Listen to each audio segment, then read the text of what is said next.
पहाड़ों में खोया हुआ ये आदमी वहां दो अजीब बूढ़ों से मिला। उन्होंने न सिर्फ पुराने जमाने के कपड़े पहने थे, बल्कि उसे अपने साथ शतरंज खेलने के लिए भी बुलाया। शतरंज का शौकीन होने की वजह से वो जवान आदमी तुरंत मान गया। पर ठीक जिस पल वो बैठा, वक्त बहुत तेजी से बीतने लगा। बिना उसे पता चले बसंत, गर्मी, पतझड़ और सर्दी दर्जनों बार गुजर गए। जल्द ही उनमें से एक बूढ़े ने हार मान ली। सिर्फ उसी पल उन दोनों जादुई लोगों को एहसास हुआ कि वो जवान आदमी अब बूढ़ा हो चुका था। वो भागकर पानी के पास गया और अपनी परछाई देखकर पता चला कि उसके बाल अब पूरे सफेद हो गए हैं। एक बूढ़े ने अफसोस करते हुए उसे समझाया कि उन्होंने 49 दिन शतरंज खेला, पर इंसानों की दुनिया में 49 साल बीत चुके हैं। पूरी जिंदगी खोने की भरपाई करने के लिए उस जादुई आदमी ने एक आड़ू निकाला और उसे दे दिया। आदमी ने उसे लिया और तुरंत खा लिया। फिर बची हुई गुठली अपनी जेब में रख ली। पर बहुत जल्द उसे लगा कि कुछ गड़बड़ है। अगले ही पल वो 9 साल का बच्चा बन गया। बूढ़े लोगों ने जल्दी से माफी मांगी, समझाया कि आड़ू की पावर बहुत ज्यादा थी। फिर शर्मिंदा होकर वहां से भाग गए। आदमी को पहले लगा कि उसने सपना देखा है, पर जैसे ही वो दोनों गायब हुए, बांस की टोकरी जो वो लाया था अचानक धूल बन गई। तब उसे समझ आया कि ये सब सच था। वो जल्दी से पहाड़ से निकला और शहर पहुंचकर देखा कि ये दुनिया अब वैसी नहीं थी जैसी वो जानता था। उसे ये भी पता नहीं था कि उसकी पत्नी और बेटी अभी जिंदा हैं या नहीं। अपनी यादों के सहारे वो अपने घर वापस गया और राहत की सांस ली कि घर नहीं बदला था। अचानक एक एम्बुलेंस दरवाजे के सामने रुकी। एक बूढ़ी औरत को स्ट्रेचर पर उतारा गया। डॉक्टरों ने एक जवान लड़की को बताया कि उसकी दादी बहुत कमजोर हैं। दूसरी तरफ बूढ़ी औरत को लगा कि उसकी जिंदगी का अंत आ गया है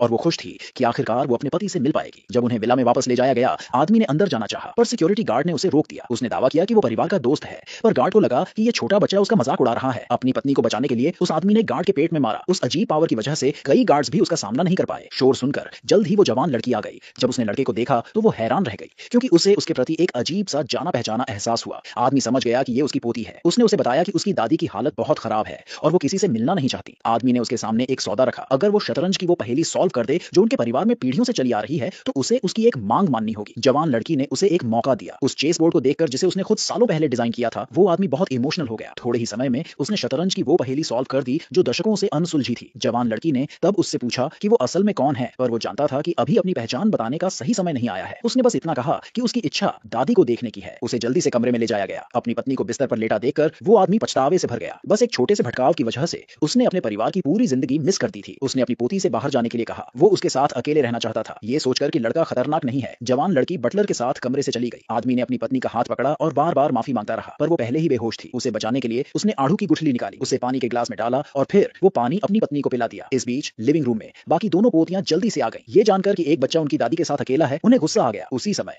वो आदमी कमरे से बाहर आया। जवान लड़कियों ने गुस्से से पूछा कि उसने उनकी दादी के साथ क्या किया। उसने जवाब दिया कि उसने इलाज कर दिया है। इस बात ने उन्हें और ज्यादा डरा दिया, पर अचानक बटलर ने बताया कि दादी को होश आ गया है। सब लोग कमरे की तरफ भागे। डॉक्टरों ने इसे एक असली मेडिकल चमत्कार बताया। हालांकि उन्हें होश था, बूढ़ी औरत अभी बोल नहीं सकती थी। सिर्फ कोई बड़ी बात ही शायद उनकी आवाज वापस ला सकती थी। बूढ़ी औरत हालांकि हैरानी से बच्चे को घूर रही थी। उसे लग रहा था कि वो अपने पति को देख रही है जो दर्जनों साल पहले गायब हो गए थे। आदमी ने तब सबको बाहर जाने के लिए कहा। वो बूढ़ी औरत से अकेले बात करना चाहता था। बाकी लोगों ने मना किया, पर उन्होंने हाथ से इशारा करके उन्हें जाने के लिए कहा। अकेले होने पर उन्होंने अपनी और अपने पति की फोटो देखी। अचानक वो आदमी घुटनों पर बैठ गया और अपने पुराने रूप में वापस आ गया।